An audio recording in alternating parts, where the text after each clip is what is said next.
अस्सलाम वालेकुम। जी बिल्कुल, बहुत ही ख़तरनाक सूरत हाल है इस वक्त सिंध भर की। और अगर हम शहरी सिंध की बात करें तो कराची, हैदराबाद के अंदर भी झगड़े, दंगे, फसादात जारी हैं। और इसी तरह अगर हम दही सिंध की बात करें तो वहाँ पे भी एहतजाज का सिलसिला जारी है। बिलाल काका के मर्डर के बाद जो एहतजाज का सिलसिला शुरू हुआ था, उसके बाद जो पश्तून बेल्ट है वहाँ से भी जो है वो एहतजाज का सिलसिला शुरू हुआ। और गुज़िश्ता रोज़ ये जो एहतजाज का सिलसिला था वो काफ़ी ज़्यादा जो है इश्तियाल अंगेज़ हो गया और इसमें लोग ज़ख्मी हुए, लोगों की अमलाक नज़र आतिश हुईं, गाड़ियाँ नज़र आतिश हुईं और उसमें किसी का ख़याल नहीं किया गया। देखिए, हम जब ये एहतजाज का सिलसिला शुरू हुआ था तो हम देख रहे थे कि सिंध भर के अंदर एहतजाज के दौरान होटल बंद कराए गए थे, मामूली झड़पें भी हो गई थीं, लेकिन इस तरह का वायलेंस या इस तरह का तशद्दुद देखने में नहीं आया था जो कि गुज़िश्ता रोज़ सोराब गोड पर, यानी 14 जुलाई के रोज़ बरोज़ जुमरात को सोराब गोड पर होने वाले एहतजाज में बहुत ज़्यादा तशद्दुद देखने में आया। गाड़ियाँ नज़र आतिश हुईं, पुलिस और रेंजर्स को हवाई फायरिंग करनी पड़ी। और पुलिस इन्वेस्टिगेशन के मुताबिक बहुत ही चशमकुशा हक़ाइक़ सामने आए हैं, बहुत ख़तरनाक हक़ाइक़ सामने आए हैं। उसके अंदर ये बात भी कुछ सामने आई है कि मुबैना तौर पर जो पुलिस का जो असला है वो भी चोरी हुआ है। उसमें पुलिस की 9mm चोरी हुई हैं और एक SMG से मुताल्लिक़ पुलिस ज़राए कहते हैं कि गायब हुई है। और उसके साथ साथ ज़राए कहते हैं कि बड़ी मक़दार में गोलियां भी गायब हुई हैं।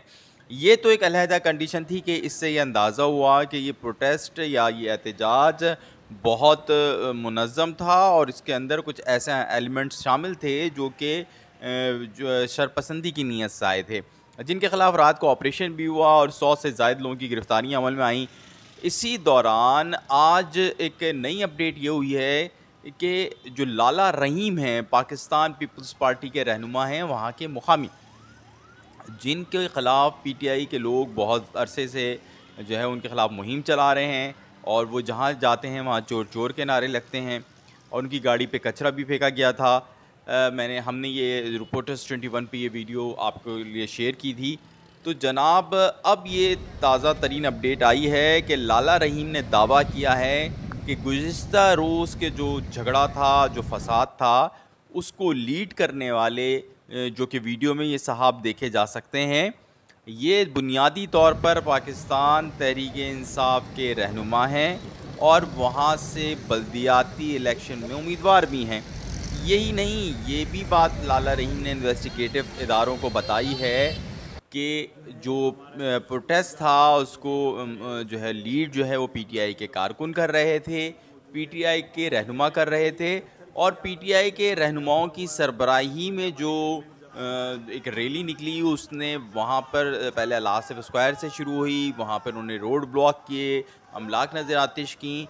और जो लाला रहीम के मुताबिक जब ये चीज़ छीना झपटी सब कुछ कर लिया तो उसके बाद वो मुश्तइल लोगों को लेकर PTI वाले उनके दफ्तर पहुँचे।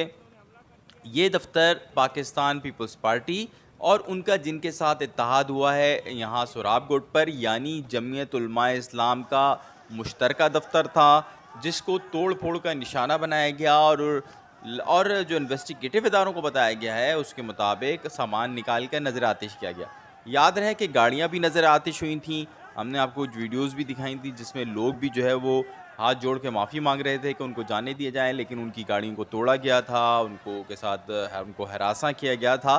तो अब एक बिल्कुल नई सूरत हाल सामने आई है और उसमें ये बात सामने आ रही है कि इसमें, यानी इस पूरे अमल में PTI की इन्वॉल्वमेंट है, यानी पाकिस्तान तहरीक इंसाफ की इन्वॉल्वमेंट है। और जो मुकामी पाकिस्तान पीपल्स पार्टी के लोग हैं उनका ये दावा है कि दरअसल पाकिस्तान तहरीक इंसाफ कोशिश कर रही है कि जो सोराब गोड और अतराफ़ी जो बेल्ट है, इसको ये देखिए, ये मरकजी ऑफिस पे इन्होंने हमला कर दिया है, मुश्तइल किया जाए और लोगों को एक बदअमनी पैदा की जाए बल्दियाती इलेक्शन के दौरान। ये देखिए, दूसरा, इसको कैश कराकर पीपल्स पार्टी के ख़िलाफ़ और जमीयत उलमा इस्लाम के ख़िलाफ़, जो कि वहाँ पे एक स्ट्रॉन्ग वोट बैंक रखते हैं, उनको जो है वो निशाना बनाया जाए। तो ये थी लेटेस्ट अपडेट जो कि इन्वेस्टिगेटिव इदारों ने की। जो इन्वेस्टिगेटिव इदारे हैं हमारे, यानी कानून नाफिज करने वाले इदारे, वो बहुत सारी जहतों को देख रहे हैं और उनको वो इस हवाले से जो बैरूनी हाथ है यानी मुल्क से बाहर का हाथ भी देख रहे हैं इन फसादात में, इस पे भी इन्वेस्टिगेशन कर रहे हैं। इसके साथ मुल्क की जो सियासी सूरत हाल है उसमें किसी हाथ को भी वो उन्होंने नज़रअंदाज नहीं किया है, वो उस पर भी नज़र रखे हुए हैं। और साथ साथ अब एक नया रुख हुआ है पाकिस्तान तहरीक इंसाफ की जानिब, और जो गुज़श्ता रोज़ गिरफ़्तारियाँ की गई हैं उसके हवाले से मैं अगर आपको बताता चलूँ कि वो गिरफ़्तारियों में बहुत सारे ऐसे लोग गिरफ़्तार हुए हैं जो कि बुनियादी तौर पर क्रिमिनल से उनका जो है वो रिकॉर्ड, पुलिस रिकॉर्ड भी है उनका, और उनको गिरफ़्तार कर लिया गया है। उनमें से कुछ को FIR में नॉमिनेट किया गया है और ये इंसदाद दहशतगर्दी की दफ़ात के तहत नॉमिनेट किया है उनको। तो अगर वो इंसदाद दहशतगर्दी की दफ़ात में जिन अफराद का नाम है तो फिर उनकी ज़मानत बिल्कुल नहीं होगी। बहुत सख्त एक्शन लिया गया है।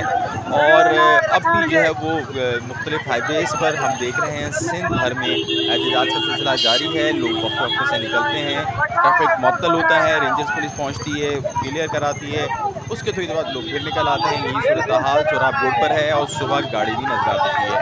अब तक की जो सूरत हाल थी हमने आपको उससे अपडेट किया, और आइंदा की जो सूरत हाल होगी इस हवाले से जो भी वो आपको मुसलसल अपडेट कर रखेगा, और क्रेडिबल यानी बाअतमाद और आपको जो है पूरे यकीन के साथ आप उस मालूमात को या उस खबर पर यकीन कर सकते हैं। बहुत शुक्रिया।